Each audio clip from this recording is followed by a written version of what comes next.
আসসালামু আলাইকুম রহমতুল্লাহ। সবাই কেমন আছেন? আলহামদুলিল্লাহ ভালো আছেন, আমিও আলহামদুলিল্লাহ ভালো আছি। তো আমরা গরুর জন্য মূলত আমরা ঘাস কাটতে যাচ্ছি। ঘাস বলতে ভুট্টার আগা আমরা মূলত গরুকে কেটে খাওয়াচ্ছি। তো আপনারা দেখতে পাচ্ছেন যে আমরা ভুট্টার জমিতে চলে আসলাম এবং এই ভুট্টাই আমরা মূলত কেটে কেটে নিয়ে আমাদের গরুকে খাওয়াবো ইনশাআল্লাহ।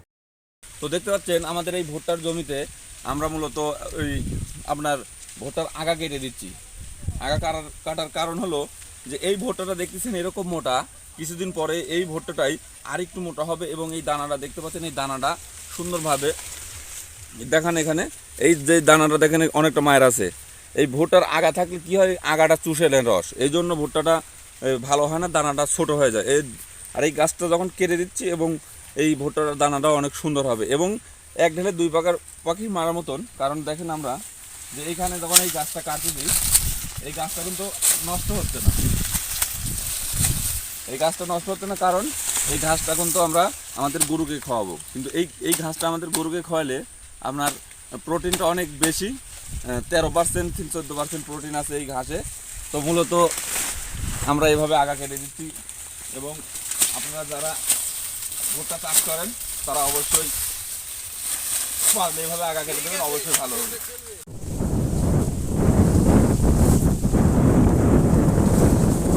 তো আমরা অল্প করে কাটবো, কারণ বেশি কাটলে তো শুকায় যায়, শুকায় গেলে তো ভালো খায় না, এই জন্য আমরা অল্প অল্প করে কাটতেছি।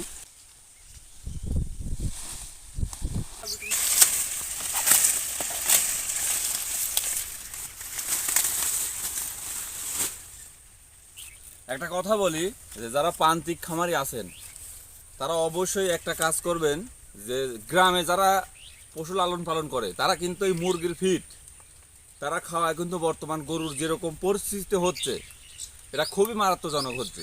আমার এইদিকে বর্তমান এই তোর 5-7টা গরু অলরেডি কিন্তু অসুস্থ হয়ে গেছে এবং খুবই অসুস্থ, গুরুতর অসুস্থ।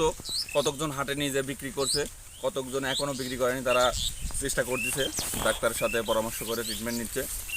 আপনারা অবশ্যই যে যেখান থেকে ভিডিওটি দেখতেছেন, মুরগির ফিড কখনো গরু খাওয়াবেন না। মুরগির ফিড খাওয়ানো বাদ দিয়ে গরুকে বিষ খাওয়া গরুকে মেরে ফেলেন, তা লাভ আছে। কারণ মুরগির ফিড এত পরিমাণই ক্ষতিকর, এটার বলার বাইরে। আপনার গরুর থাকে হলো 102 আর মুরগির হলো 106, আর ফিডটা তৈরি করা হয়েছে সেরকম 106 তাপমাত্রা দিয়ে ফিডটা তৈরি করা হয়েছে। তাহলে ওই ফিডটা যদি গরুকে খাওয়ায় তাহলে ক্ষতি হবে কি হবে না, আপনারাই বলেন। অবশ্যই ক্ষতি হবে। তো ইনশাল্লাহ আপনারা অবশ্যই মুরগি ফিড গরুকে দিবেন না।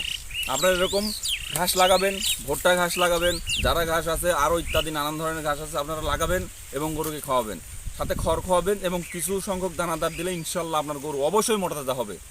আর যদি মোটা তাজা না হয় সেরকম আপনারা ডাক্তারের সাথে একটু পরামর্শ নিতে পারেন, তাহলে অবশ্যই আপনাদের গরু মোটা তাজা হবে এবং আপনারা কিছু লাভ করতে পারবেন। কিন্তু মুরগির ফিড খাওয়ায় কোনোদিন গরুর 1 টাকা লাভ করতে না, বরঞ্চ যদি একবার ক্ষতি হয়ে যায় আপনার গোড়াটা টাকাই নষ্ট হয়ে যাবে, আপনার চালান শেষ, আপনি আর কোনোদিন ব্যবসা করতে পারবেন না।